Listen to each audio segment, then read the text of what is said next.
So the Beechcraft King Air 350 was built from 1990 until current production. In '09 it became the 350i, which was primarily an interior change.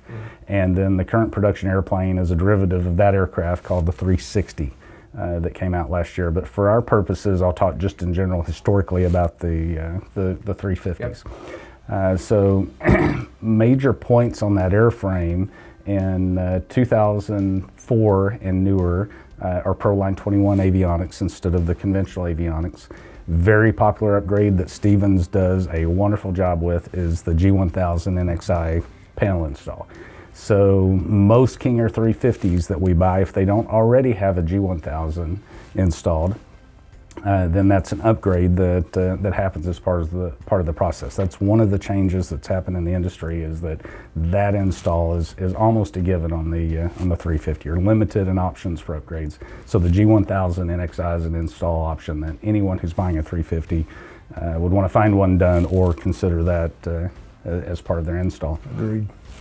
So at '04 they went Proline 21. So it's less common to see Proline 21 removed and G1000 installed, but it still happens. We've done it because people grow up on that G1000 panel. Yep. It's in training airplanes today, and so they want to maintain that throughout. Earlier serial numbers 312 and below did not have aft airframe strakes, so adding airframe strakes is a popular option on the older aircraft. Wing lockers came about in '05, I think, so prior to that you might want wing lockers. Don't embarrass yourself, all King Air 350s have winglets, so don't ask about winglets.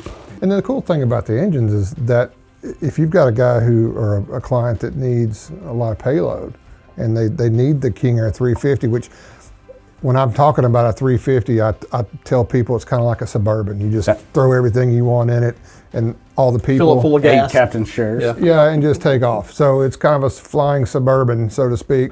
But if you have a guy that needs that payload, but also would like to get the jet speeds, the new engines that are out now, you can put those on there. Yeah, you're pushing 340 knots. Yeah, I mean you're flying jet speeds. 335. So it's there's a lot of options. The King Air's got to be the most modified aircraft out there. Ever, And absolutely. The irony is it's not modified because it's a poorly constructed or poorly engineered aircraft. It's quite the opposite. It's the exact opposite. It's modified because it's a very solid airplane, and you can do small things to it to make it even better. But it's a very, very reliable. And the fleet of all King Airs, 90 all the way up, is in the thousands. Yeah. It's not an aircraft that there were 705 of them made, and then a little difficult on what mods that the vendors are actually going to throw the money at.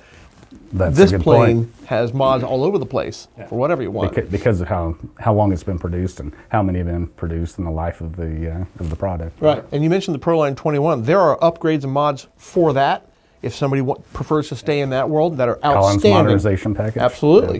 Yeah, 350 is pretty much open to a lot of things, and it gives your client the opportunity not only to improve his airplane, but to maybe put his own stamp on the aircraft as well. So the 350 is an outstanding airplane, probably my favorite airframe that we deal with. When you look at that airframe and you compare it to a jet, you've got to go to a fairly good-sized jet before you can match the cabin. The closest in a airplane that's not a big airplane, it's not a mid-size, is probably the Lear 75. Because in a King Air 350, you've got the crew seats, the pilot and the co-pilot, but then you've got a double club arrangement behind that. You've got 8 people sitting in full-size captain's chairs with tables, and that's a lot of space. That's more space than the Pilatus has. That's there's no other turboprop that matches the King Air 350. To use Beechcraft's terminology, it's the super King Air. Yeah. They threw that on a lot of different models, but the King Air 350 really is the super. It's the superb Suburban. We'll put it that way. It's also important for people to understand when they're looking at King Airs, the operating cost of the entire product line doesn't vary as much as you might think. I tell people there's probably more difference in year of manufacture and what that does to your annual operating cost than model. So it sounds crazy, but the truth is the annual operating cost of a King Air 350 isn't much more than a 90. And the difference that is there is largely driven by the cost of overhauling those big Dash 60 Alpha engines. Yeah. The airplane burns more fuel, but it's faster. So when you look at it on a per trip basis, it's really not much difference. Maintenance-wise, yeah, the 90 is a little bit cheaper to maintain. The 200 and 300 and 350 are basically the same. You'll see more variation for a newer airplane. So if your mission denotes carrying that many people, don't let someone misguide you and think that, oh, you need to buy a smaller King Air because of this. Go for the King Air 350. The only limitation that should be considered on a King Air 350 is that you do have to have a type rating to fly it. So if you're the owner pilot, you're going to have to get typed in the airplane. Mm-hmm. It's a one and done. So you go to the training center, you get your 350 sign off. You don't have to redo that every year like you would on a jet. You still have to go to training every year for insurance requirements, but with the FAA, once you've got your 350 type rating, it's a one-time occurrence.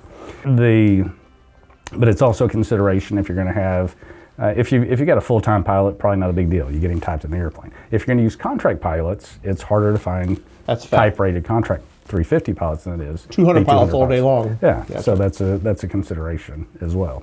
From a maintenance perspective, since I'm a maintenance guy, the King Air, whether it's a 350 or a 200 or a 90 or whatever it may be, it's pretty easy to find a King Air mechanic as well. That's absolutely true. When you're talking to your clients and you're helping them not only with possibly getting their ratings to fly the aircraft and picking out aircraft, it's not too much of a stretch to say if you have an issue and you're in,